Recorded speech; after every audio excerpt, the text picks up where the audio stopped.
पिछले चंद हफ्तों से जो स्टेटमेंट्स महाराष्ट्र के सरकार के मिनिस्टर्स और चीफ मिनिस्टर तरफ से आ रहे हैं उसको देखने की जरूरत है।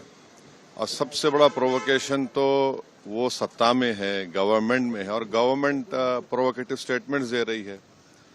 और बड़ा अफसोसनाक है, आप देख लीजिए पिछले 4-5 दिन पुराना स्टेटमेंट उठाकर देख लीजिए, तो ये वो खुद प्रोवोकेशन किए और उनको इस बात की अपनी जिम्मेदारी का एहसास भी नहीं है कि वो मंत्री हैं, मुख्यमंत्री हैं।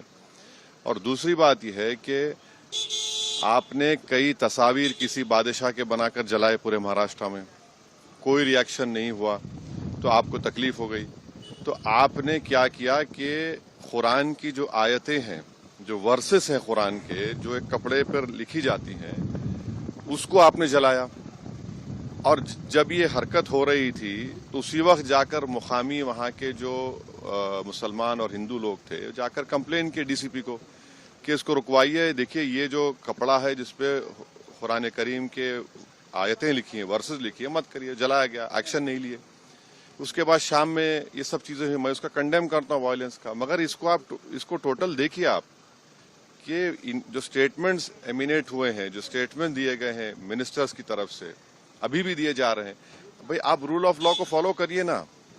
आप तो भारत के संविधान पर आपने ओथ लिया है, तो आप कैसे प्रोवोकेटिव स्टेटमेंट्स क्यों दे रहे हैं आप? भाई मुझे किसी चीज कोई चीज पसंद नहीं है, आपको कोई चीज पसंद नहीं है, तो कोई भी अपनी नापसंद का इजहार कानून को हाथ में ले करेगा क्या? ये देखने की जरूरत है। तो ये बहुत गलत हो रहा है, सरकार की जिम्मेदारी है, ये सरकार की गलती है, इंटेलिजेंस की फेलियर है।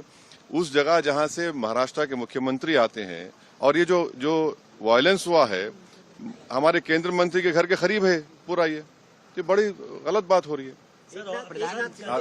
अब हो गया। सर, फडणवीस साहब ने कहा है कि ये बहुत रिग्रेटेबल है, बहुत दुख की बात है कि स्टेट एक्सचेकर से औरंगजेब के कब्र की देखभाल करनी पड़ती है। आप सत्ता में हैं, आपके जो आइडियोलॉजी है उसको बाजू रखिए। आपकी आइडियोलॉजी होने चाहिए भारत का कॉन्स्टिट्यूशन और रूल ऑफ लॉ को अपहोल्ड करना।